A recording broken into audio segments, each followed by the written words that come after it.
can never transition this thing over the way it should be, Malachi. And I don't know why. I have no clue why, but it never. Never is a smooth move for you, huh? It never does what I needed to do when I need it done. But I'm getting there. I'm figuring it out. Good, man. Good. I'm figuring it out, man. You know. You're learning and growing, man. That's what it's all about, man. Like each time you do it better. You know? Yeah, man. You know, each time we do it, things get better. And one of the things that get better is this episode, man. This is Mask Off, episode 138. We celebrate Black History.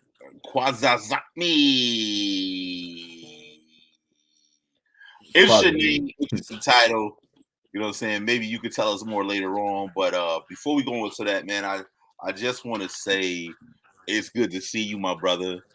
How have you been this week? Oh man, this week was a week, brother. A lot of good, a lot of bad. Not the bad don't really be bad. It just be like growth. And when you're not ready to, and even about being ready or not being ready, you gotta go with the flow and take the growth that you need. And growth can be painful, man. So I'm learning how to switch my mindset to embrace it, you know, because I know it's building me stronger versus running from it. You know what I'm saying? So other than that, man, a week of triumph, man, because I'm still here. You know what I'm saying? Still standing, still strong, man. Just like what? The second week in February, man. I want to give a shout out. I want to give a shout out to my daughter, man, Ziza. Her birthday is on the 12th. She'll be 18. Shout out to my baby, man. This is your year. Graduate from high school. This is your year. You're doing big things. Holla at your boy. Holla at your boy. You know what I'm saying? The senior year, she turned 18? Turned 18 senior year, man. Wow. You got an adult, man. Yeah, I know. It's weird. It's so weird, young boy. It's weird because I'm like, you was just a baby. I was holding you in my arms. I was cradling you in the bed. I was like making sure you don't die on me. And now you're a whole big person, man. That's crazy, bro. I done nursed you from everything, like. I taught you life. Walked her through it. Walked her through it, man. Walked her through it. That's the beauty of life, man. You know what I'm saying? That's the fruit of your labor, brother. So congratulations, man. I know you're a proud father. I know she's happy too, man. Yeah, man. I got her, and you know the young boy. So, he got a couple more years before he, 18. But I look at her every day, and he just gets so big each and every minute of every moment of the day. He just getting big, bro. Wow, he's still getting taller. Yeah, he getting taller, and he widening out. He getting solid. You know what I'm saying? I was looking at him today while he guzzled down some juice. Big body coming through, huh? Yeah, Pops, good looking. I need all the protein I can get. Like, oh, yeah. That's the noise you gotta make for sure, man. How old is the young boy now?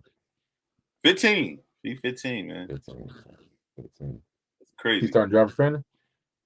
Not yet. I'm when the weather breaks, I'm gonna try to see what's up with my ride. Okay. You know what I mean? See, get him some training behind the wheel. Training wheels. Behind the wheel, training wheel. That's a whole new level of nerves required, man, to teach your son how to drive, man. So yeah, I just need him to focus up, man, because his focus be everywhere, man. I'm like, no. Like, come on, man, lock in for me, my boy, lock in. Speaking of lock in, man, let's talk a little NBA if you don't mind. Oh yes, I would love to. Man, it's been a crazy array of trades happening left and right, man. It's one of the biggest trade markets that I've seen, man. And it all happened right after the King, LeBron James, passed Kareem Abdul-Jabbar for the all-time leader in scoring. Yes, over 38,000 points. This man did it effortlessly, man. Like, he's still playing too. He got at least 2-3 more years, man. Did you see the way Kareem was looking? He was looking salty. He's like, yeah, he didn't think. He was with, the white woman he was with, he was like LeBron's rookie year, or first few years in the game, nobody was thinking about this record. You feel me? Nobody was like saying, "Hey, LeBron going to catch that." Like, he was the youngest player to hit each 1,000 mark. So 1,000 points, 2,000, 3,000, 4,000, all the way up. So, man, that's incredible, man. Like, I mean, how can you? To me, you got to put him in as the greatest player overall. You know what I'm saying? Like, he scored the most points, top 10 in assists, like top 10 in rebounds, top 10 in threes made, and he scored more points in less games than Kareem.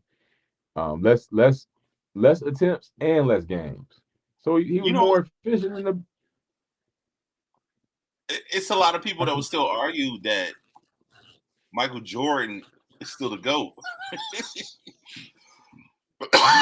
What's your opinion? Huh? What's your opinion on it? You got to go by generation, though, man. Like, each generation got a different GOAT. This is a different one. It's like Chinese New Year. You know what I mean? Mm-hmm. The year of the dragon, the year of the rabbit. It's just different. During the 90s era, it was MJ. During the 80s, it was who? It was Julius Erving. Yeah. During the 70s, it was what? It was Kareem. Bird. Okay. Bird. Kareem. He controlled that joint. You know what I'm saying? Yeah, Bird and Magic during the late 80s. But they wasn't efficient enough to be the man. Yeah. I say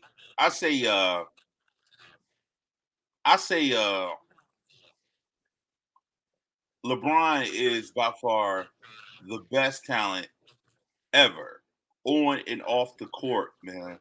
He's the only player to have done it the way he have done it. There's no blemish on his record in and on and off the court. He's been able to be an exemplary husband, you know what I mean, father, you know what I mean, in a lot of cases where you have certain entities talking about something, we're not role models. He knocked all that down. You know what I mean? Charles Barkley, shut your fat ass up. What you mean? Y'all not role models. Mm-hmm. You know what I mean? He exemplified that, man. And, I think it's amazing, that he was able to get that record. I know his timing up. You know what I mean? I know his work isn't over, but I just feel like he the GOAT, man. He the GOAT. You can't take that away from him. Yeah. I feel like he's the best player that the NBA has seen. That's what I feel like. I feel like Jordan, you can make an argument that he has the best career because 6-0 and all the, first defensive of the year, scoring titles. Yeah, I get that. But numbers don't lie. Like, LeBron's putting up the best numbers. He's the most efficient. He's the most longevity wise. Man, there's been nobody in the league that's been playing in year 21 and it's still going crazy like this. Like, and there's no signs of slowing down. Like, this man could just keep on playing. You got to remember too, like, Jordan was a different kind of player. Jordan will be up all night gambling, not take care of his body, you know what I'm saying? Smoking, drinking, doing all that stuff. LeBron is in the gym 24/7, 365. Literally. This dude is a well-oiled machine. You know what I'm saying? One year I had a body like LeBron's, but I could not keep up, bruh. Just in 1 year, right? 1 year. It's just 1 year I had that joint. You know what I'm saying? You know, so yeah, he sticks to his routine for sure, man. But he's a different player than Michael Jordan anyway. I don't know why comparison is always. I think he's more so of a hybrid Magic Johnson in anything. I agree. He's an overall basketball player. Like, you can look at Jordan for a few things, but LeBron just plays the game. He's a great teammate, a great leader. You know, that's one thing. Like, one thing I give a knock over Jordan is teamwork and IQ.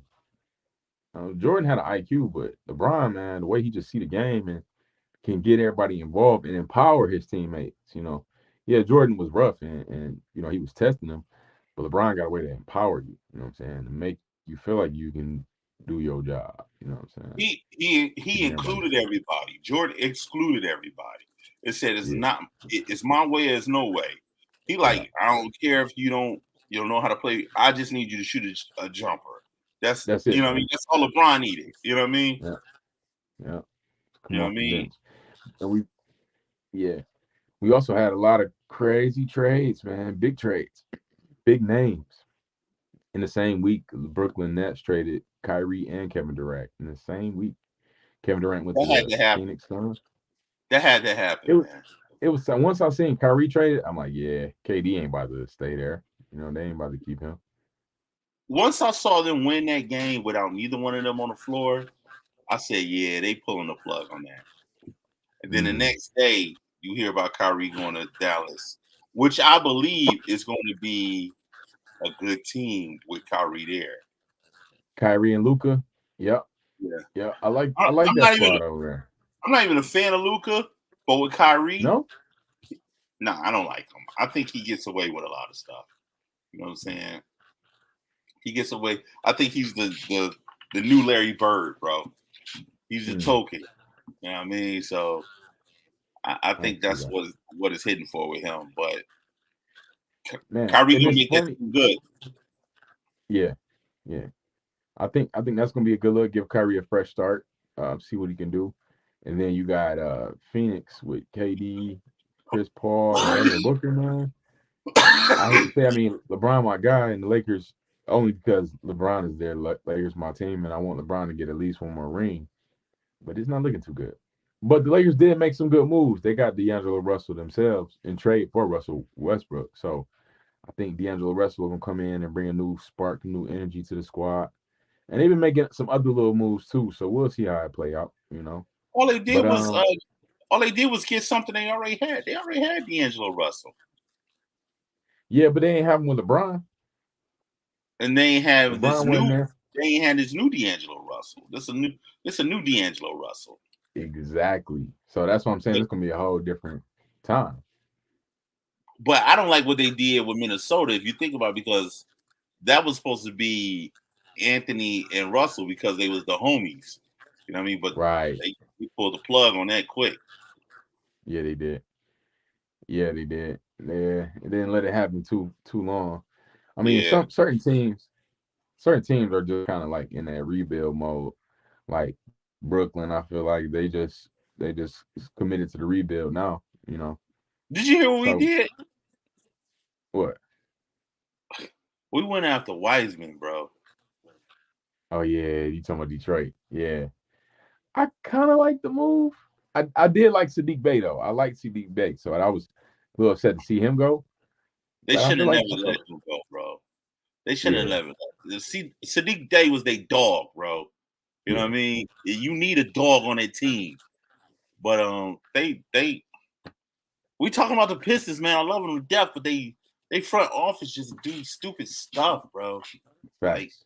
Like I don't know. I just the picks they would have chose.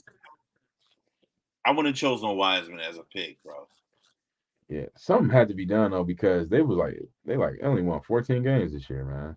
And Yeah, but it's that's looking bad. coaching. You got the talent. Yeah, yeah. That's And coaching, then and man. then it's a young team too.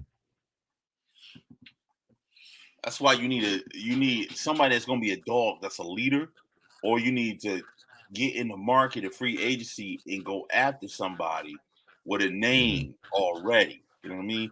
That's Hmm. what they didn't do. They never do that. They never go after a name person. You know what I mean? Hmm. They want to stay on the bottom and get these little low level people who just like, I played with such and such. I played with such. No, I don't want you. I want such and such. I don't want you. You know You what I need mean? a big name. So you will want them to put together like a nice little package of our like two strongest players and then bring in a big name type deal. Yeah, they need a big name, man. Like if they could get like who's a big name other than LeBron, KD, or like yeah, I would even Yeah. to be honest, I would even took Westbrook. As crazy as that sound, I would I have would took have to. Westbrook.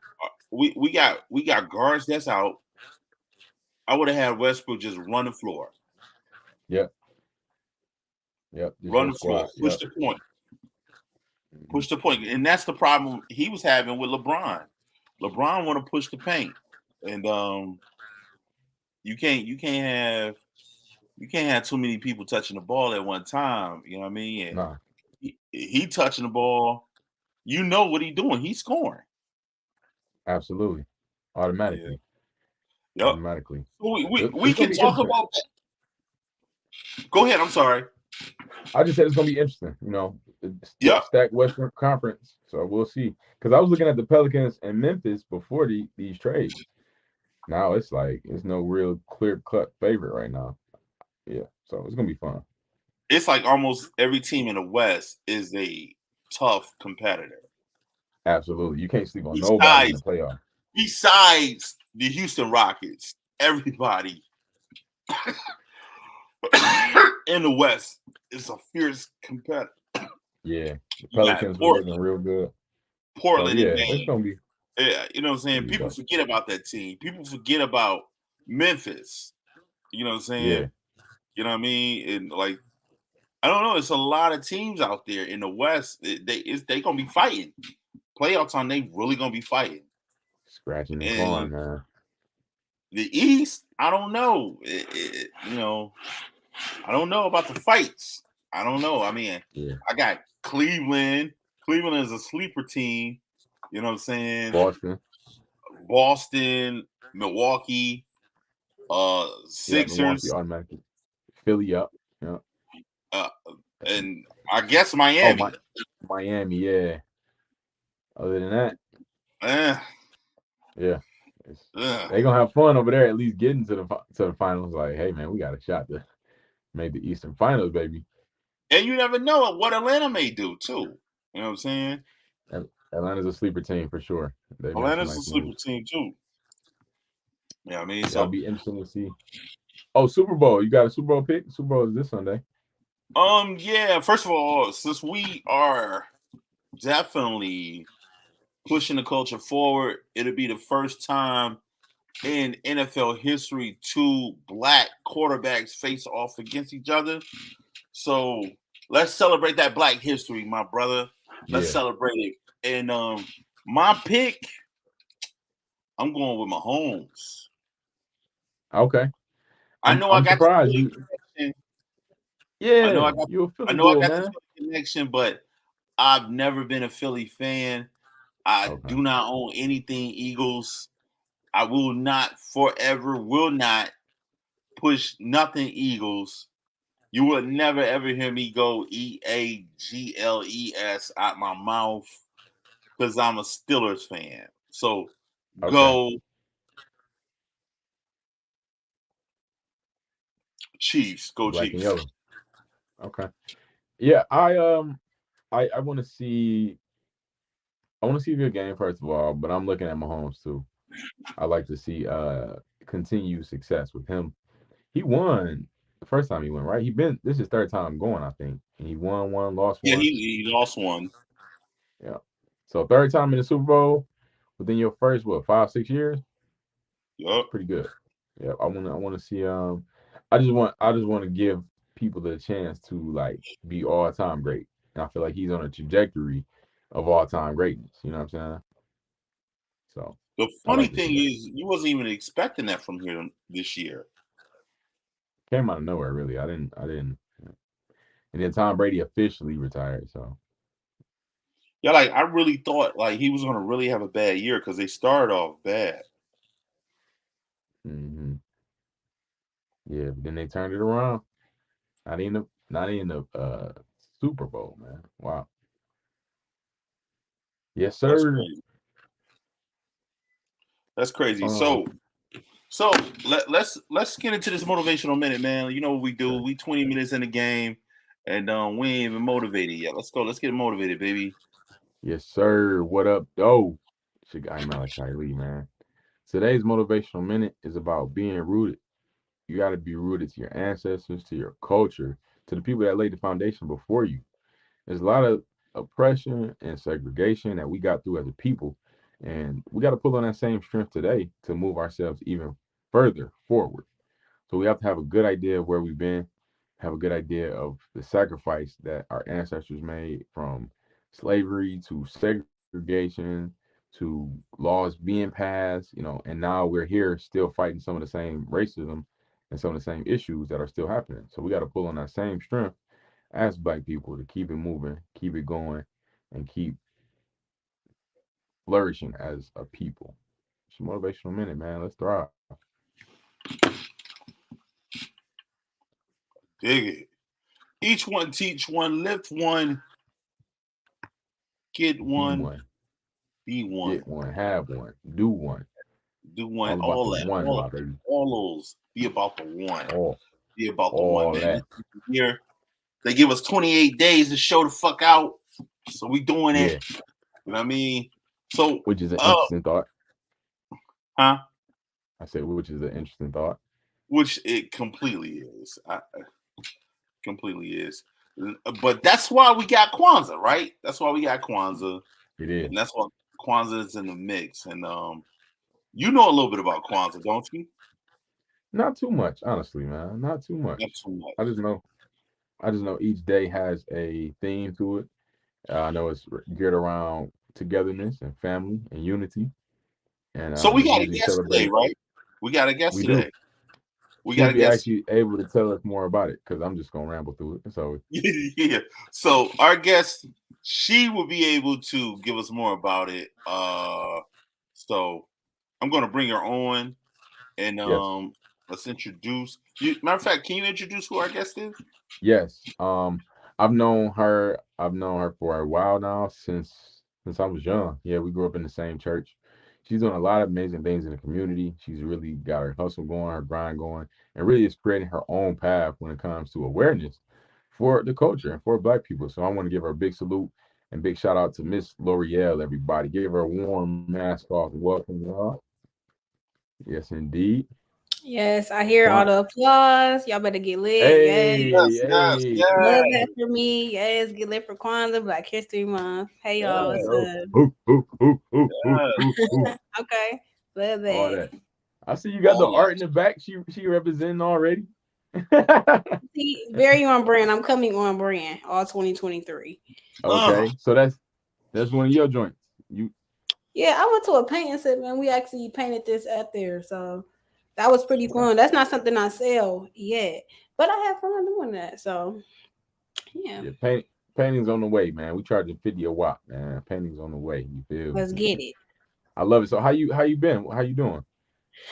I'm doing pretty good. It's Black History Month, so I've been really booked and busy. Mm, I always tell people like peaks I see in my business, which is KwansaaMe, is Black History Month, Juneteenth, and Kwanzaa. And we are a year-round okay. business. But that's kind of when people are like, "Oh yeah, like I should do something that's like Black culture." So KwansaaMe. Mm, My name is Aria. I'm a KwansaaMe. We're a lifestyle brand that helps people to celebrate community and culture year round through our products, programming, and education. I started a couple years ago making. I don't have it with me because they're not with me, but handmade Kwanzaa candle holders, which are called kanaras. So Kanaras are to Kwanzaa as Christmas trees are to Christmas. So it's really kind of a sacred cultural item to be able to have not only decor in your house, but opportunity to have candles, like you said, light the candles and talk about each principle. Kwanzaa has 7 principles. And on the Kanar, as y'all can see here, there's 3 red, 1 black, and 3 green.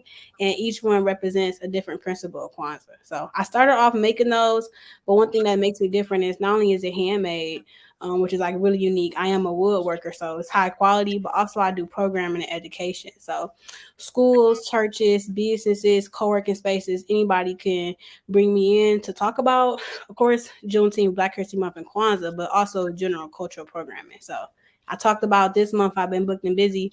I've been booked at a lot of co-working spaces doing cultural programming. So just last week, the beginning of February, I did a Black History Month social media content workshop. So how do you post about Black History Month on social media as an entrepreneur, or if you're not an entrepreneur in your role at your job, how do you use your power to, get to the social media team to get some things posted?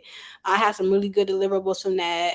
A lady in a high position of power was able to actually end up getting a Black wine owner business to be sold at Fox Theater. So that's like one of the things that we talk about, actually putting money into people's pockets and stuff.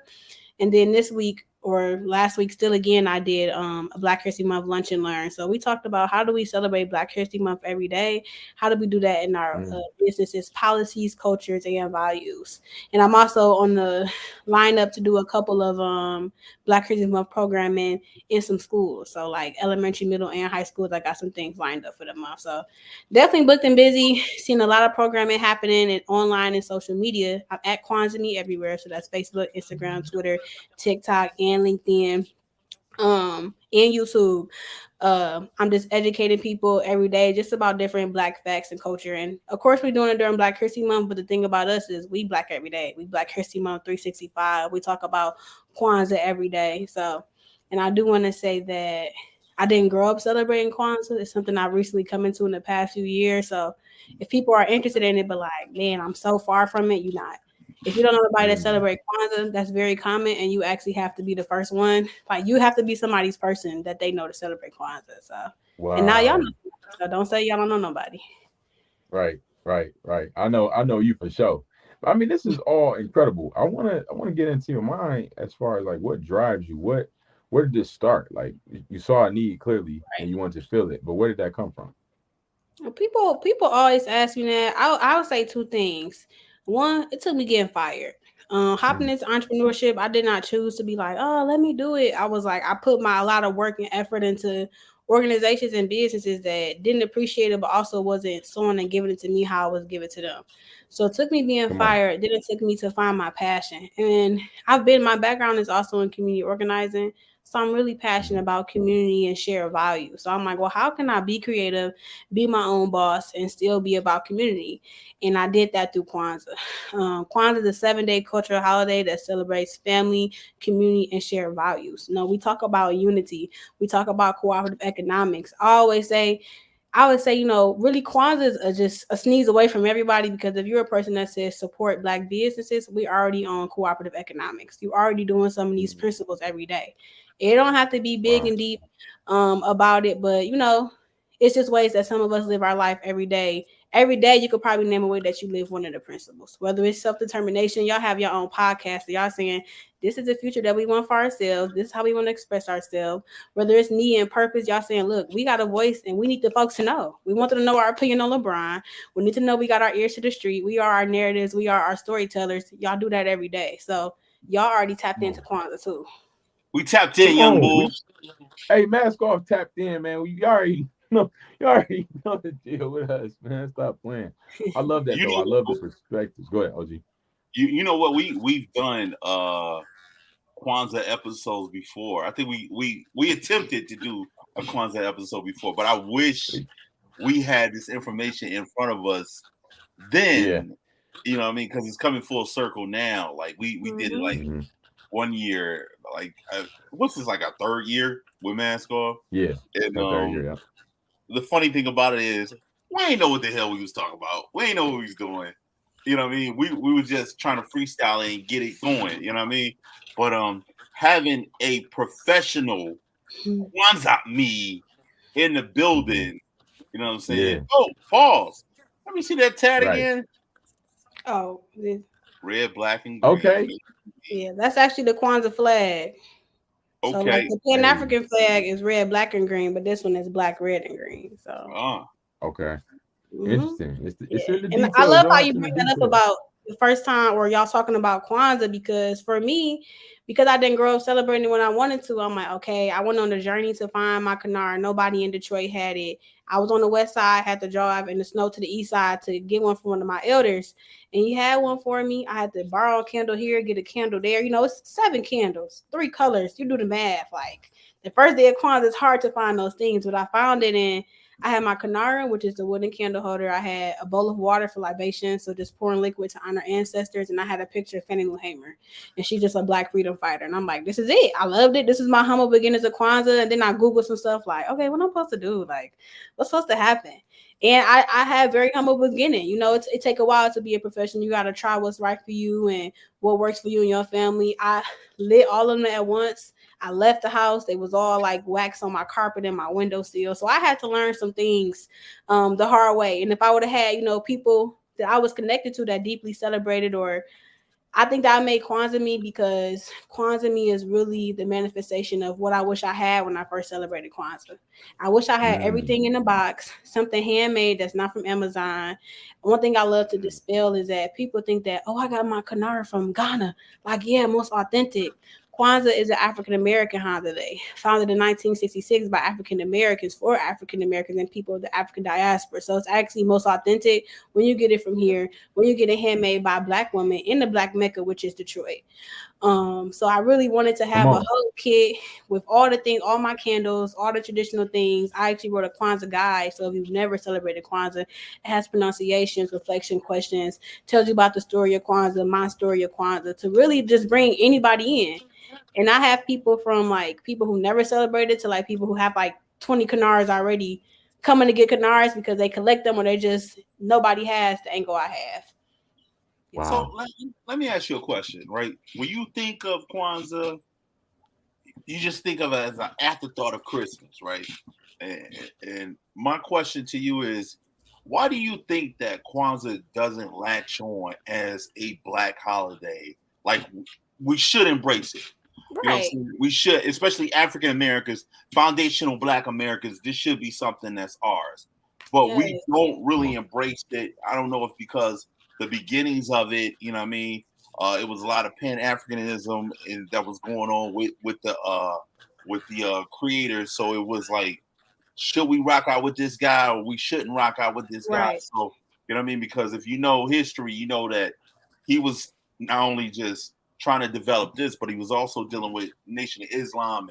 It was so many things that was coming up at one time. So many things for Black people to move and follow behind. Why Kwanzaa didn't stick as this is us? You know what I mean? Yeah. I say it's a lot of reasons. The first thing I always say and think of is Kwanzaa is a baby out here. Kwanzaa was formed in 1966. You know, even though for me, my end goal is never to be like, I want the president to make Kwanzaa a federal holiday. You know, Juneteenth popped off in 1860s. And just last year or year before, it became a federal holiday. So we don't even have 100 years of Kwanzaa under our belt. So I think that's the first thing, you know, allowing it to give time to be widespread, because it actually could be a global Black holiday, and it was meant to be that. Another thing is what you said. I think it was tied to a lot of Pan-Africanism, and I think that a lot of people don't relate to that, which is fine, and especially because the Pan-Africanism usually has one face to it. Because, you know, I wouldn't identify as a Pan-Africanist or whatever they would call it, but I do understand what that means, and I do agree with Black people all over the world, throughout the nations, coming together to get some common goals done. So I think it's that too. And to be honest, another thing about KwansaaMe, I always just talk about how I'm different. Every time I'm in the space with Kwanzaa, I look to my left, I see people under 10. I look to my right, I see people over 45. And I'm like, well, I'm like 30. So I'm like, where are my people that are like my age, talking how I talk? Wow. We don't have to wear a whole formal garb to do Kwanzaa. I'll do Kwanzaa in the Gucci fit. If that's what I'm feeling, you know, I'll do Kwanzaa in a jogging suit. So I think people not being able to see themselves in Kwanzaa is also a really big part of it. Like, even the way I explain my business, I used to say, we Kwanzaa this and Kwanzaa that. But one is bigger than just Kwanzaa for me. But also sometimes people immediately just Kwanzaa. I don't even know what that is. What she talking about?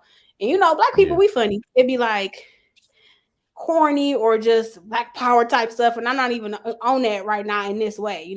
Sometimes people just immediately disassociate or don't see themselves in it, so they don't celebrate it, or they're intimidated, whether they'll say it or not.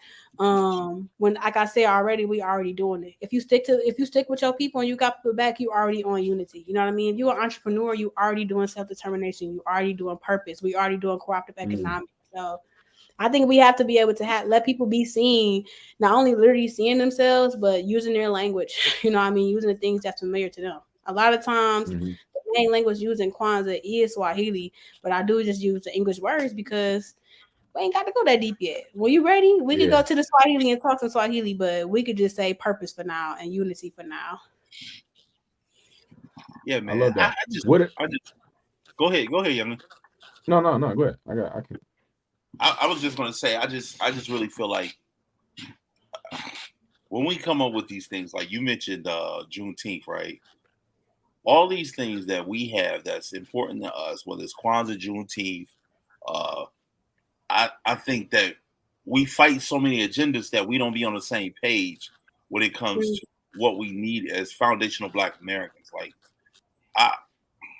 if you've seen the show, you'll hear a word that always get thrown around. It's called reparations. You know what I'm saying? And those are the essence of what we should be talking about. Embracing our culture, all that great. But I just think that we as Black people, man, we get lost in the sauce when it comes to what the agendas should be, because we got so many different agendas that we stand behind. I can't do Kwanzaa because I'm Islamic. I can't do Kwanzaa because I'm celebrating Jesus. And when you see other ethnicities, they don't do that. Whatever the cause is, they fighting for that cause. You know, and they getting things took care of because they come to a common ground and a common goal. You know what I mean?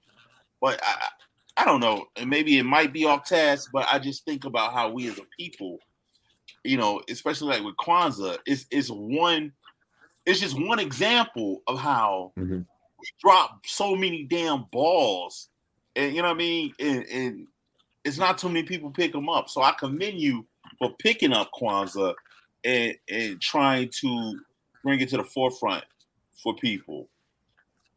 Yep. Thank you. Same. Super dope. What are some of the I know you said with like some of the things OG mentioned, people not celebrating for different other beliefs or things, but what are some of the common misconceptions that you see throughout Kwanzaa?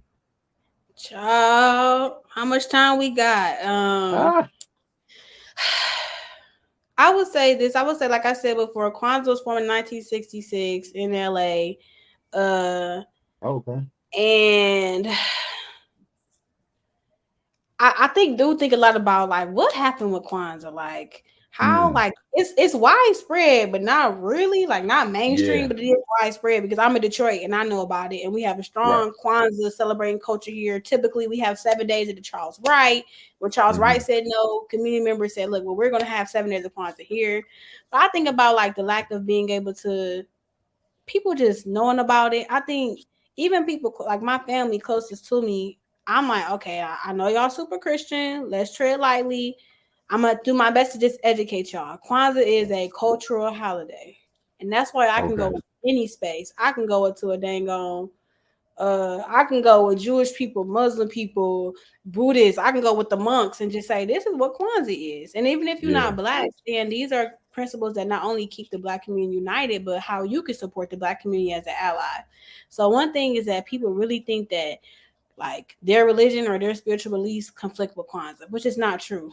There is like no gods, there is like no worship, no like like it's some ceremonies because you light candles and saying like we like this candle because of this, but it's nothing that you're praising any deity or God. So there are actually a lot of churches, and historically have been a lot of Black churches that Kwanzaa is a staple of their holiday celebrations and of course they do like Christmas too.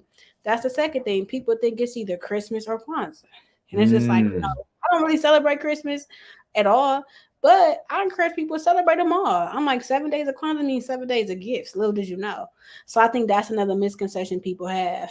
I think that people get intimidated and just overwhelmed by like the formalness of it. So like I told you, my first Kwanzaa didn't have some like the formal way to celebrate it is to have the mat and to have the corn and to have the cup and to have a garb out and all the fruit and the nuts and the gifts and things like that. But do what you gotta do. I know people that get tea light candles and just in the spirit of it say, look, boom, boom, boom, boom.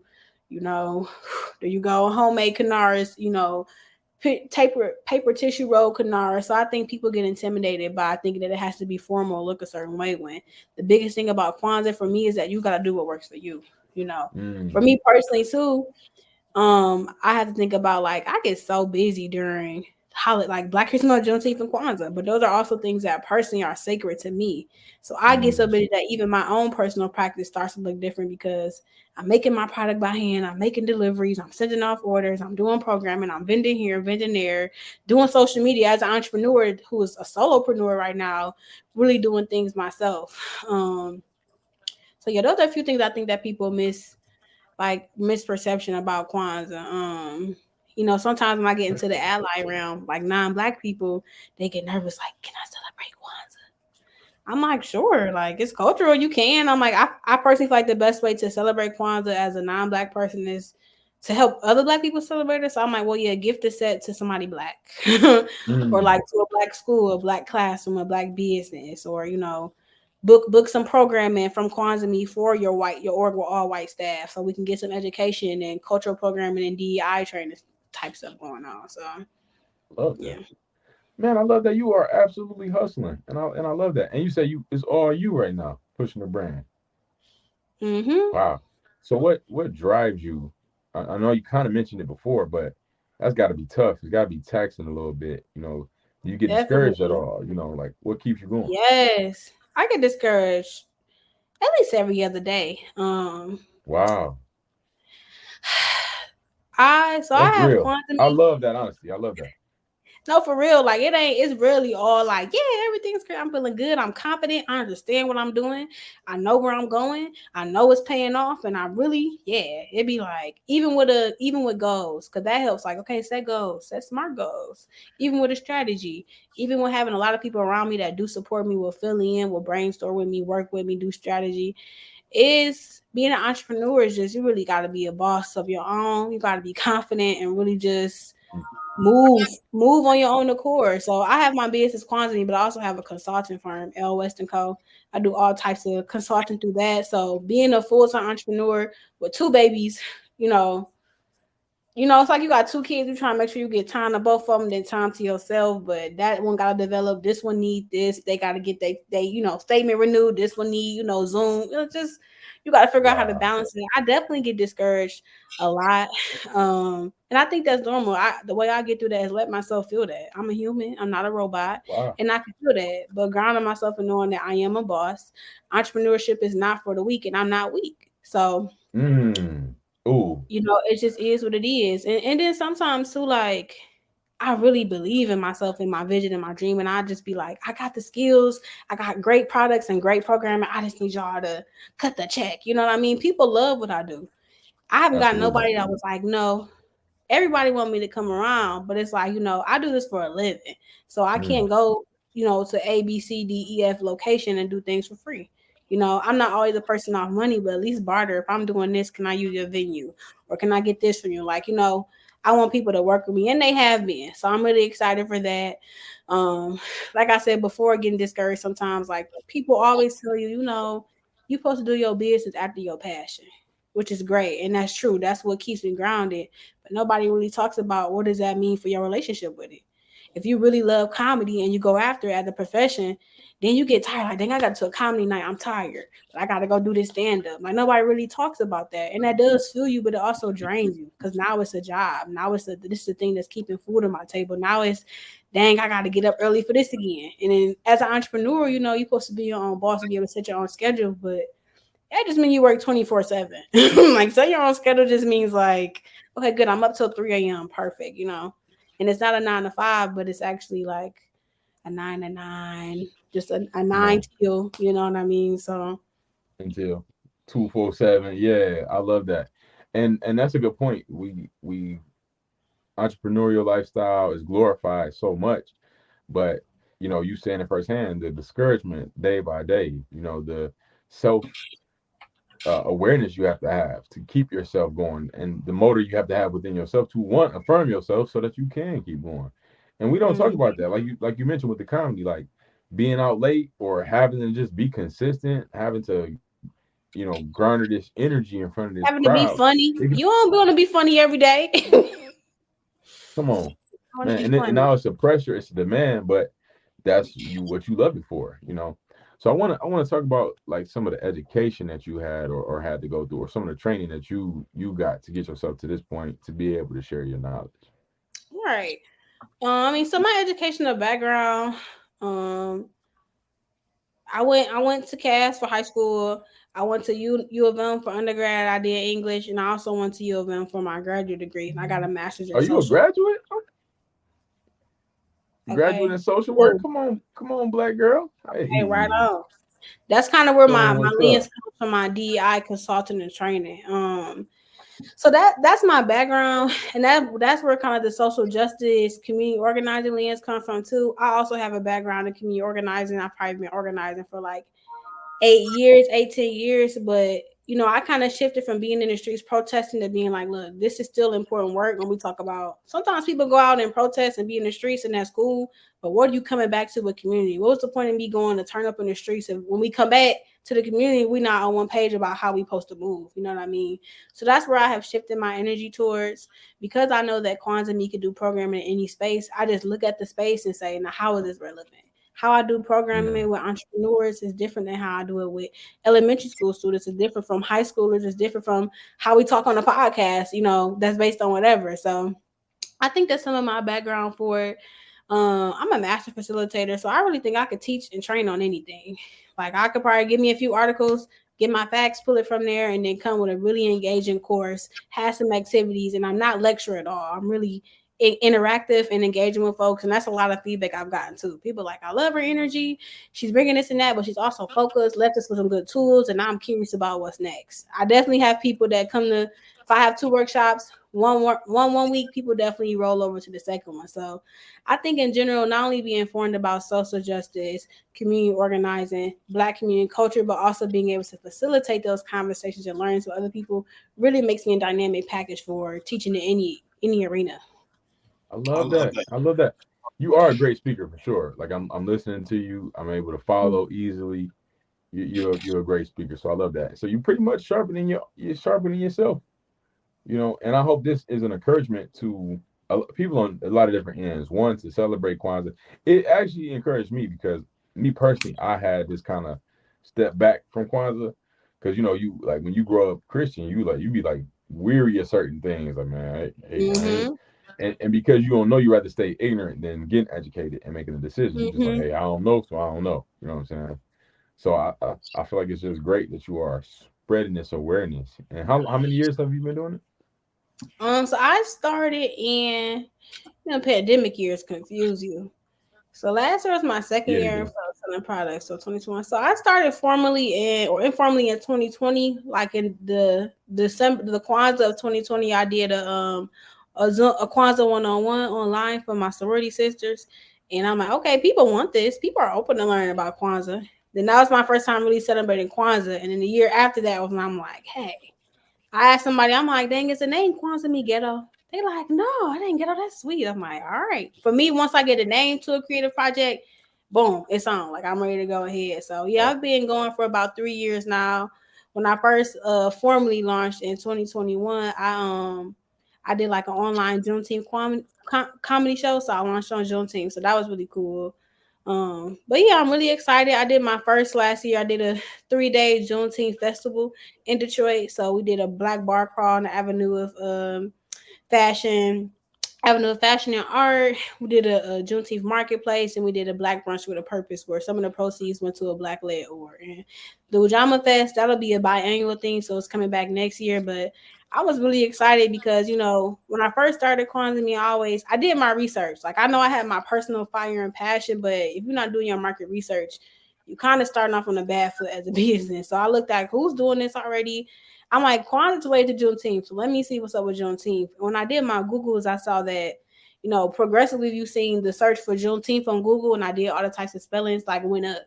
And a lot of people in 2020, for the first time, celebrated Juneteenth on a personal, community, and corporate level. You see everybody like Juneteenth, And I'm like, well, shoot, Juneteenth is how we celebrate our ancestors' freedom, and Kwanzaa is how we plan our own.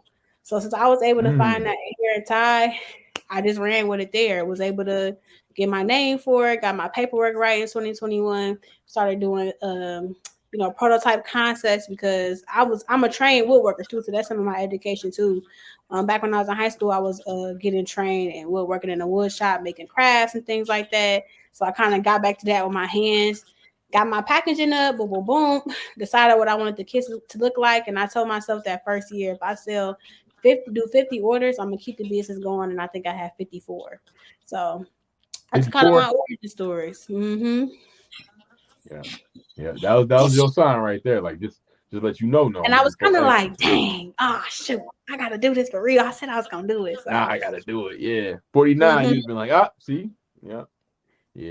I love it. I'm man. like, well, that one count. Let me see if I can get one more. I probably would have tried to still get one. Like, Mama, can you buy this order for me real quick? Let's just buy some candles. Buy some candles. You know what? I love it. I think that's dynamic. I think that's great. You know what I'm saying?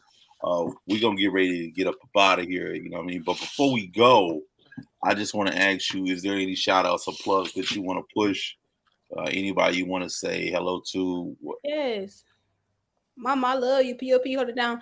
No, who I want to shout out? I want to shout out Umoja Debate Team. So I'm a debate coach through KwansaaMe with the Umoja Debate Team, and they're a debate team that uses debating as a pipeline for confidence and really helping student development. So I taught at my middle school today for the first time. We had a really great time. I actually just made a post about it on Instagram. Go follow them, Umoja Debate Team. They are taking donations. We want to give our kids snacks and food, so please do that. And then y'all can follow KwansaaMe. That's my name right there, spelled on Instagram, Facebook, Twitter, YouTube, LinkedIn, www.kwansaame.com. This happened on our page. If you come to our page and you scroll and you don't learn nothing new, you ain't never gotta look again. Well, you're gonna see something and you're gonna learn something, and that means to tap in and follow us. Do you do something for high schoolers or is it just middle schoolers? I do something for any and everybody. So if y'all want me to come to a senior citizen complex and get down, we can get down. I do things for all ages, all environments, all audiences. I was thinking about the young boy. Yeah, that'd be fantastic. I love to somehow get you connected with some people that get you connected to some people. You know what I'm saying? So please, yes, let's tap in. I love what you're doing. Yes, absolutely. I love what you're doing. Keep it up. I want to give you some encouragement as well. You're doing a phenomenal job. Seriously, like I know you're on a personal level, but to see you in this professional light, it's been a joy to see. So keep it up. Keep going. Don't stop. Won't stop. Bad boy. All that. You know what I'm saying? Yeah, and we definitely gonna tap in because we definitely want to link you with some people, man. You know what I mean? We ain't had like a bunch of people on here. We need to start making them people come together so we could build. You know what I mean? Let's do it. Yes, indeed. Yes, indeed. Yep. Again, super proud of you. Keep it up. All right. Yes. All right. Thank y'all. No problem. Have a good night. Thank you for coming. You too. Yo, phenomenal. Phenomenal, man. Yeah, I feel educated, man. I actually feel empowered to want to learn more, but to actually like celebrating it. You know what I'm saying? Like it's like the bridge was gapped for me tonight, so I love it. That's super dope. KwansaaMe, man. I knew nothing about it. I am empowered through learning tonight. You know what I mean? That's what Mask Off about, man. You know, we showing everybody what's the deal, man. So on that note, man, you know what we do. You got anything you want to pump before we roll up out of here, bro? Nah. Oh yeah. Silly Ass Sundays on the 19th, hosted by Nico Hall. I'm the first headliner. This will be the first show, so tap in with your boy, you got just DM me on my Instagram or something. You know what I'm saying? Get at your boy. All right. On that note, man, we about to roll up out of here, man. You know what we do every week, Mask Off. This week, we just happen to be celebrating Black History, which we doing all month. All 28 days we doing it. This is episode 138. You know what I'm saying? We may not be here when you want us to be, but we here definitely when we gonna be here to give you what you need to hear. And that's Come on now. what they want with the resources they need. So go ahead, Malachi, talk to the people. Black history is not a mystery. What was lost has been found for all to see. Oh, it was a freestyle? Nah, I heard that song in elementary school. I thought that straight up was something you just made up, bro. I was like, okay.